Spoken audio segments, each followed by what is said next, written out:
নমস্কার বন্ধুরা, জয়মা কালী পরিবারে সবাইকে আরও একবার স্বাগত জানাচ্ছি আজকের নতুন পর্বে।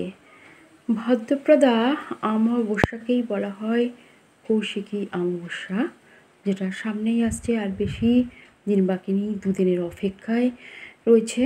এই পুণ্যতিথিতে দেবী কালী পূজিতা হন কৌশিকী রূপে। হিন্দু ধর্মে বিভিন্ন তিথিতে মা কালীর বিভিন্ন রূপের পূজা করা হয়।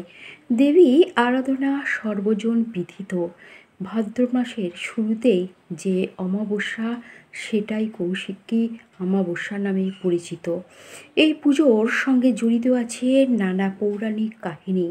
কৌশিকী অমাবস্যা পবিত্র লগ্নে তারাপীঠ মন্দিরে বিশেষ উপচার পূজা করা হয় তারা মায়ের।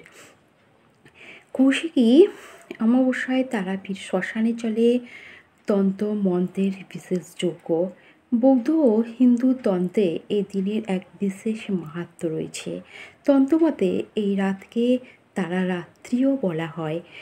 এক বিশেষ মুহূর্তে স্বর্গ ও নরক দুয়ের দরজা মুহূর্তের জন্য খুলেও এবং সাধক নিজের ইচ্ছে মতো ঋণাত্মক অথবা ধনাত্মক শক্তি সাধনার মধ্যে আত্মস্থ করেন ও সিদ্ধিলাভ করে থাকেন। বন্ধুরা, এই কৌশিকী অমাবস্যা এবছরে 2024 কবে পড়েছে সেটা এবার আমি এই স্ক্রিনে দিয়ে দিচ্ছি। বন্ধুরা, ভালোভাবে দেখে নিন। এই বছর কৌশিকী অমাবস্যার তিথি শুরু হচ্ছে সোমবার 16 ভাদ্র অর্থাৎ 2 সেপ্টেম্বর, এবং এই তিথি সোমবার সারা দিন ও রাত থাকার পর মঙ্গলবার 6:29 পর্যন্ত এই অমাবস্যা তিথি থাকবে। আমি দিয়ে দিলাম। এই তিথিতে ঋষি বৈশিষ্ট্য বামদেব রূপে জন্মগ্রহণ করে তারাপীঠ মহাশ্মশানে সিদ্ধিলাভ করেছিলেন বলে বিশ্বাস করা হয়। ধর্মীয় বিশ্বাস, কৌশিকী অমাবস্যা তিথিতে তারাপীঠ মহাশ্মশানে থাকা শ্বেত শিমুল গাছের তলায় বসে সিদ্ধিলাভ করেছিলেন সাধক বামাখ্যাপা।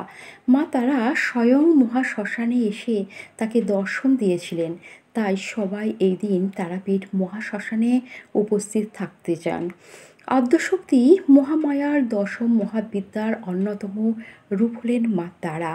সনাতন ধর্মে বিশ্বাস করা হয় এই তিথিতে মা কৌশিকী রূপে শম্ভু ও নিশম্ভু নামে দুজন দুরাচারী অসুরকে বধ করেছিলেন মা তারা। কৌশিকী অমাবস্যার পবিত্র তিথিতে বিশেষ পূজার আয়োজন করা হয় তারাপীঠে।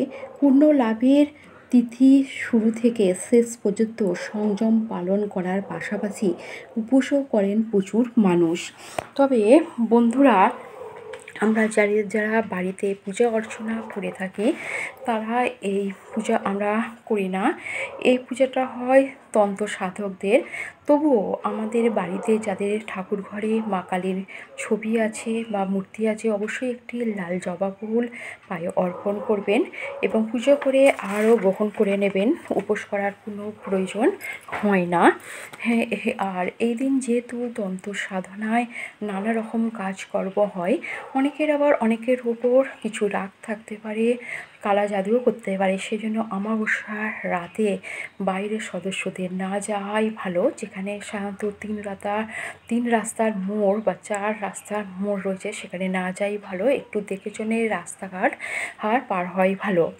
আর এদিকে একটু খেয়াল রাখতে হবে। আর চারিদিকে লাইট ফাইট সন্ধ্যা থেকেই জেলে অবশ্যই রাখবেন। আর অমাবস্যার সন্ধ্যায় বাড়ির প্রধান দরজার সামনে দুদিকে 2টো প্রদীপ জ্বালিয়ে দেবেন তেলের, আর তুলসী তলার প্রদীপ দেবেন। একটু চারিদিকে গঙ্গা জল ছড়িয়ে দেবেন। মা তারার আরাধনার পাশাপাশি এদিন পূর্বপুরুষদের প্রসন্ন করার জন্য নানা বিধান দিয়েছেন জ্যোতিষীরা। ভোরবেলা গঙ্গা বা পবিত্র কোনো জলাশয়ে স্নান করে তর্পণ করার পাশাপাশি দরিদ্রদের দান করাও পরামর্শ দেওয়া হয়। এতে অত্যন্ত খুশি হন পূর্বপুরুষরা। পিতৃদোষও দূর হয়ে যায় বলে বিশ্বাস করা হয়। আবার বিশ্বাস করা হয় যে কৌশিকী অমাবস্যার তিথিতে বিশেষ পূজায় অংশগ্রহণ করে দ্বারকা নদীতে স্নান করলে জীবনের সব পাপ থেকে মুক্তি মেলে।